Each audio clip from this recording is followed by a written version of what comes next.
Hello, I'm Dorthe Håkonsson. I'm an associate professor at Aarhus University in Denmark and a member of the organizational design community.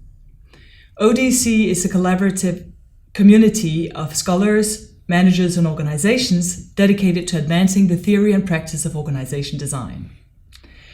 Anything you can think of has been designed. The products you use, the companies that you work in. Organization design is crucial for the success of firms, and ODC has planned a series of interviews regarding key aspects of organization design. Today, I'm interviewing Professor Charles Snow. Professor Snow is Professor Emeritus from Penn State University. He was a Professor of Management from 1974 to 2013. Currently, he's a visiting professor at the Interdisciplinary Center for Organizational Architecture at Aarhus University and a co-editor on the Journal of Organization Design. Professor Snow is a fellow at the Academy of Management. He is listed in Who's Who in Management Sciences and in the Great Writers on Organizations. Professor Snow, thank you so much for joining us today. It's a pleasure to be here. You're best known for writing the book Organizational Strategy, Structure and Process together with Professor Raymond Miles. Your book is one of the most widely cited in the field of organizations and management. Can you tell us how you came to write the book and what it says? I was a doctoral student at Berkeley in the late 1960s, so that's when I first started reading about organizations and studying organizations. And what I found out at the time was that the literature on organizations was what we would call today micro in its orientation. It was about how individuals and groups behaved in organizations, and not so much about how organizations themselves behaved, how the entire enterprise navigated its way through the industrial environment. So I became interested in that level of organizational behavior, and I was most interested in how organizations adapt. So my general crude model of at the beginning was I expected that the way top managers viewed the environment, their perceptions of how the environment was changing or not changing in their opinion, would have a lot to do with how the organization responded, how it was structured, how they made decisions in the organization, how they did market research, and so on. So in 1970, I met Ray Miles, who became my doctoral supervisor. He had just returned from a sabbatical in London, and he was, I guess you could say, between projects. So we struck up an interest in each other around this topic of organizational adaptation, and my thesis topic really needed a growing dynamic industry to be studied in. We needed variation in how managers perceive the environment so that we would presumably get variations in how the organizations adapted. I ended up studying the college textbook publishing industry because at that time it was growing, it was changing, there was a lot of opportunity to see things differently in that industry, and that turned out to be the case. I ended up doing 62 top management interviews in 16 firms. These 16 firms accounted for about 75 to 80% of the business in the industry, so I really almost studied the population of firms in this business. When I got finished with all this interviewing, the task, of course, was to make sense of how 16 firms behaved, and that's how we ended up with the organizational typology called prospectors, analyzers, and defenders. Prospectors are first movers in the industry. They want to be first in terms of developing new products, new services, entering new markets, developing new technologies. Analyzers are good at analyzing what's going on in a particular business, especially keeping close watch of what prospectors are doing. And then they're poised and ready to pounce and come in with their own version of that product or service, often very quickly. Defenders, on the other hand, would be called late movers. They tend, because of their domain that they're defending, tend to not see much change in the industry and a lot of stability in their product line. So if there's something new to be done, it's unlikely that they're going to actually engage in it, but rather just keep a watch on it and see if it affects their business. The book, the 1978 book, actually came out as a result of not only my dissertation, but two subsequent dissertations, Alan Myers and Hank Coleman's, that Ray Miles also supervised. So it was Ray who proposed writing the book. He said that we have 3 pieces of research. They cover 4 different industries. We're tending to see the same type of strategic behavior in each case. I don't think we can report all of this in an article. So he was the one who suggested the book. And then at that point, I jumped in. As I recall it, it was the summer of 1976 when I went out to Berkeley and started working on this book. And it came out in 1978. Your book became an instant classic among academics. Have any managers used your framework? Well, the book grew rapidly, as you said, in visibility via the word of mouth among academics. So both Ray and I went to conferences that weren't just based on our book, but recent books and studies at Harvard. We went to a conference at Dartmouth. I went to a conference at USC, later on to a conference at McGill, and all of these were based upon the fact that we had recently published this book and people wanted to hear about it. But the first managerial use of the typology was at Canadian Pacific. Now this company at the time was the largest company in Canada. It may still be, but it had 80 different business units, and we got the call from corporate HR who said, "We've read your book. We find it very interesting.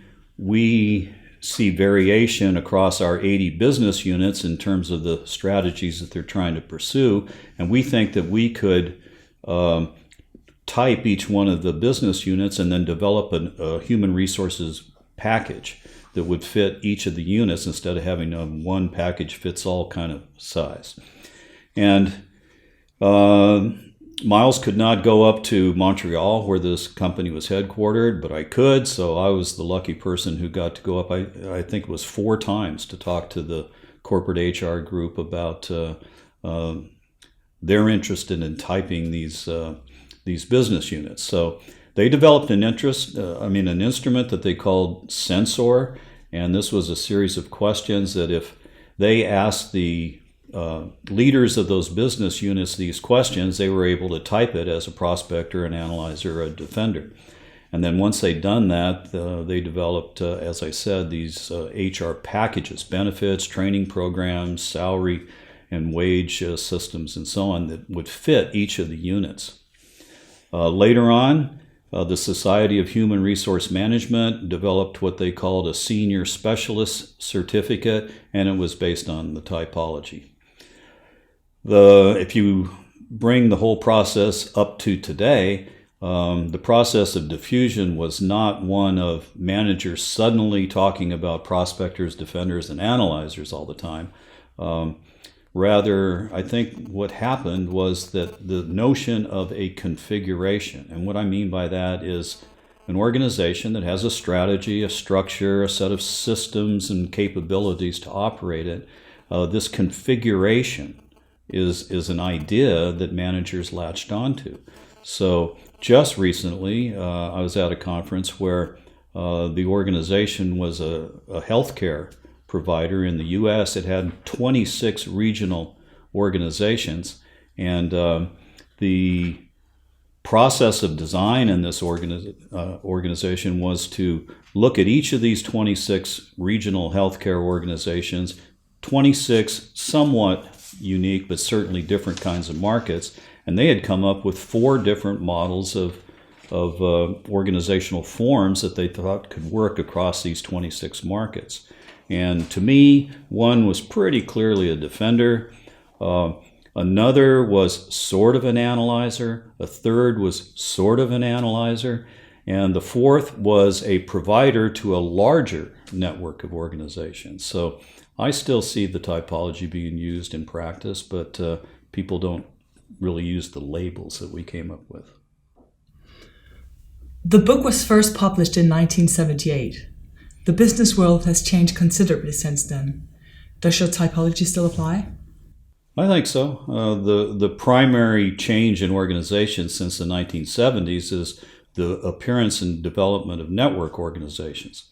And these are organizations that don't do everything by themselves. They specialize and then specialize on a few activities, their core capabilities, and then they connect with suppliers, partners, and other needed firms and to form a network of firms. For example, take a look at this children's toy called Skydancer. This is a product of Louis Glube Toys. That's the firm that's associated with this product. However, Louis Glube Toys is organized in a very interesting, extreme, I would say, network organization in the sense that the idea for Skydancer came from an independent inventor in New Jersey. The engineering that was done for this particular product was done in an engineering lab in Los Angeles.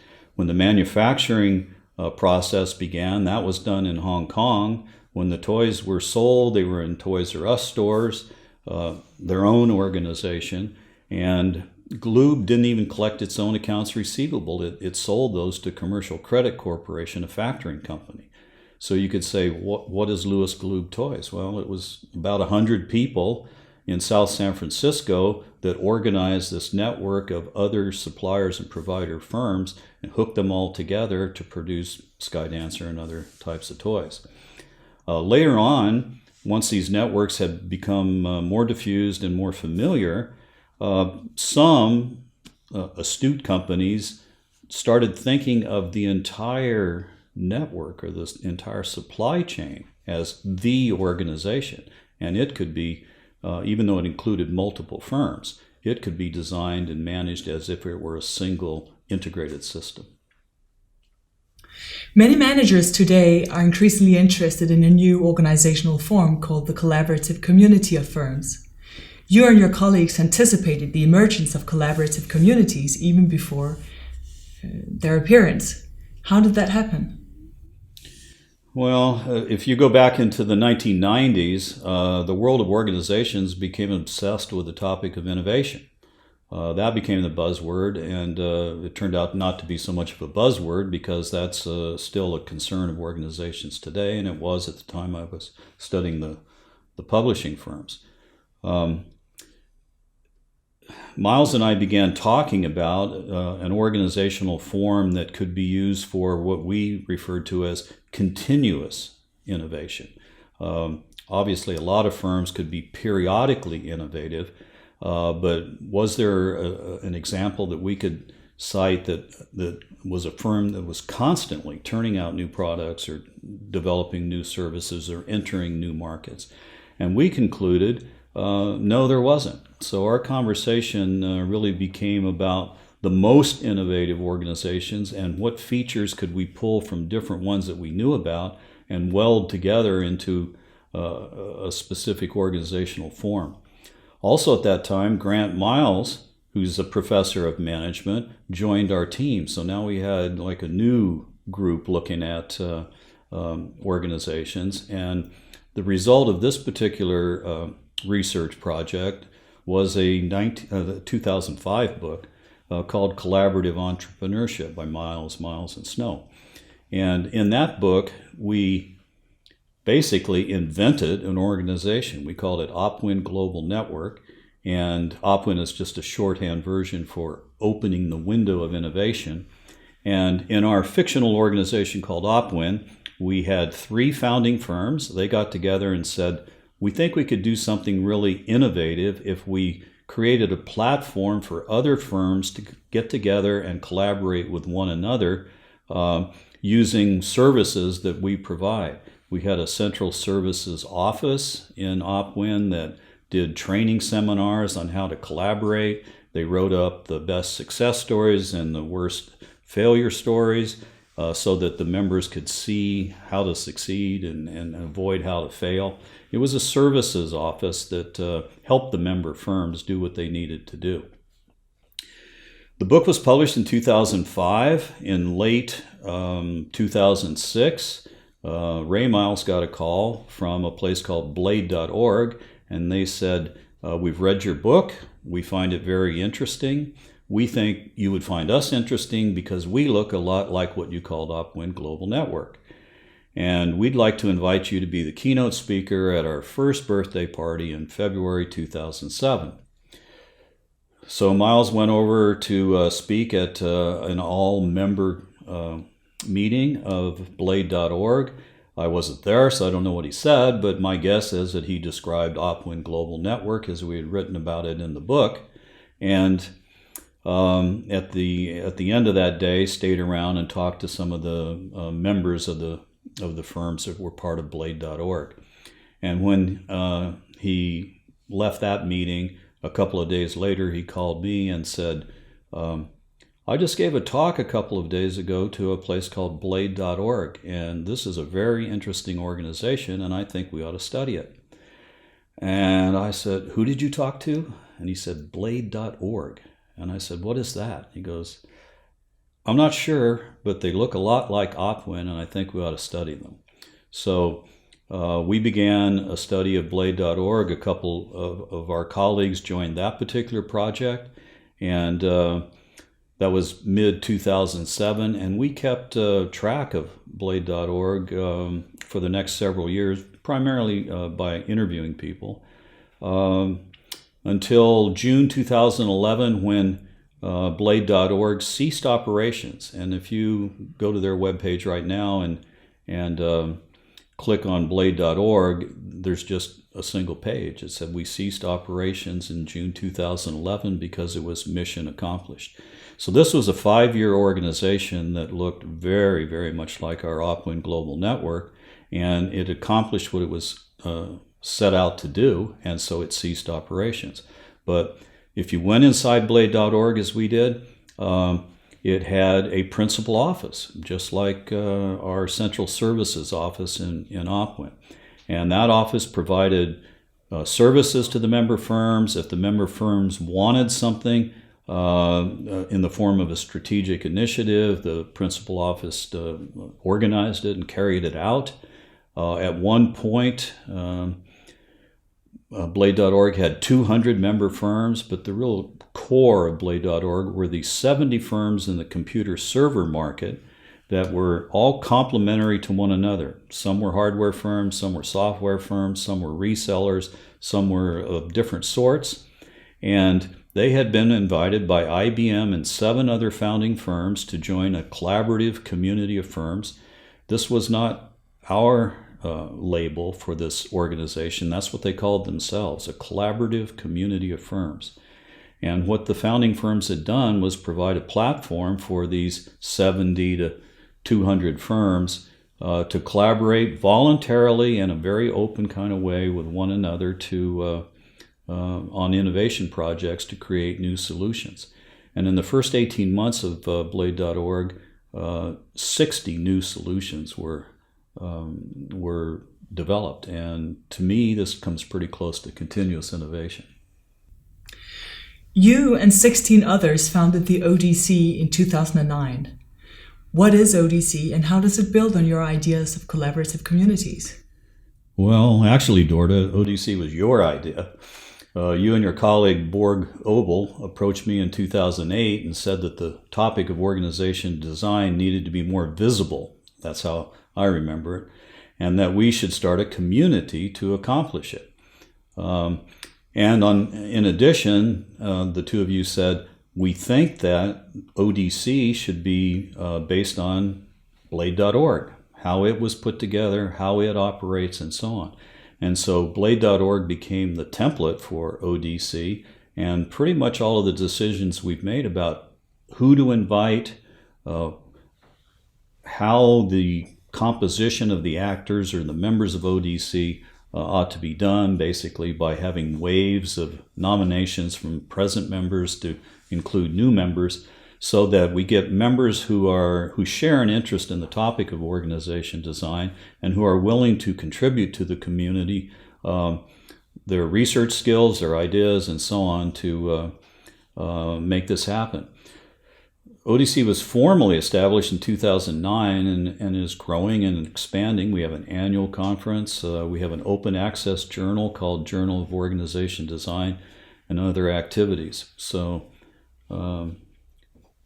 unlike Blade.org, the story isn't over yet. So we still have plenty to do to have ODC be a more prominent player, so to speak, in the field of organization design. But we're off to a very good start, and we're hoping for the best.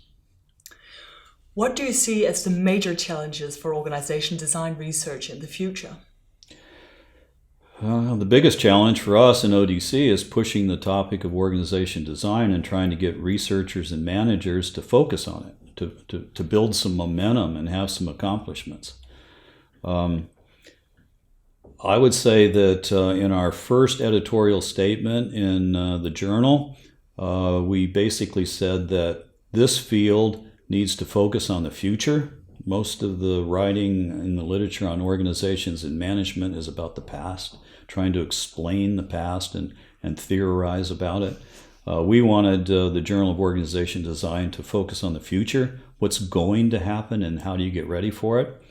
And we also emphasized the notion of organizational prototyping, that we need some way of trying to simulate and build prototypes and test these prototypes of the new organizational forms that are needed for the future to speed up the process of development, much like Blade.org speeded up the process of computer server applications. We're also going to publish next week, December 2013, a special issue on making organization design knowledge actionable. The field of organization design has always had a concern with both theory and practice, so the challenge is to try to bridge that gap even better than it has been bridged in the past. Next year, we're going to have a special issue on big data in organization design. So this is an example of a future orientation. This is a huge phenomenon that really no one fully understands. So we're trying to publish some papers on this phenomenon. The big topic on everybody's mind today is collaboration, both within and across organizations. So now all of us are focused on how to organize large-scale, multi-party collaboration. So these are exciting times in the field of organizations. Professor Snow, thank you so much for joining us today. Thank you.